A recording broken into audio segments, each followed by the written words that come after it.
పవన్ కళ్యాణ్ గారు రీసెంట్గా ఒక మాట అన్నారు.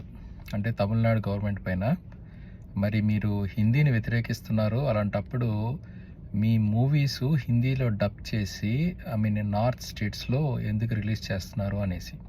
కాకపోతే ఇక్కడ విషయం ఏంటి అంటే, తమిళనాడు గవర్నమెంట్ ఎప్పుడూ హిందీని వ్యతిరేకించట్లే. అంత అంత అంతవరకు ఎందుకు, ఇక్కడ మీరు తమిళనాడులో హిందీ మూవీస్ ఆడుతున్నాయి, వాళ్ళు వాటిని ఏమి బ్యాన్ చేయలేదు.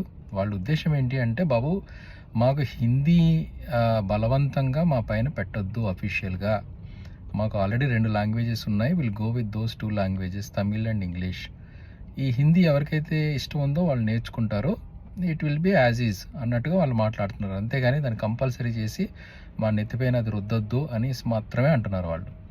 వీటన్నిటిని పక్కన పెడితే, ముఖ్యంగా మన పవన్ కళ్యాణ్ గారు కానీ, సిబిఎన్ గారు కానీ, జగన్ గారు కానీ, ఇంక్లూడింగ్ రేవంత్ రెడ్డి గారు కానీ కాన్సన్ట్రేట్ చేయాల్సిన విషయం ఏంటి అంటే ఆన్ డీలిమిటేషన్.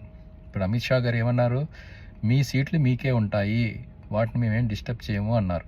కానీ అటువైపు సీట్స్ ఇంక్రీజ్ చేసేస్తే మనకి లోక్సభలో మన యొక్క పవరు దారుణంగా పడిపోతుంది. సో వీళ్ళందరూ ఐకమత్యంగా ఒకటి అయ్యి దీనిపైన పోరాడాలి.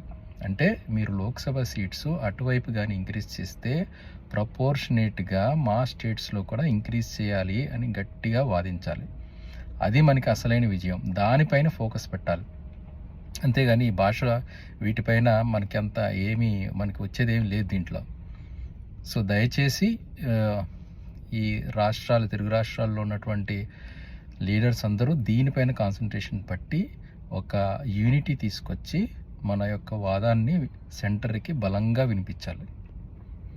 మీరేమనుకుంటున్నారు ఫ్రెండ్స్? కమెంట్స్లో తెలియజేయండి. Thank you.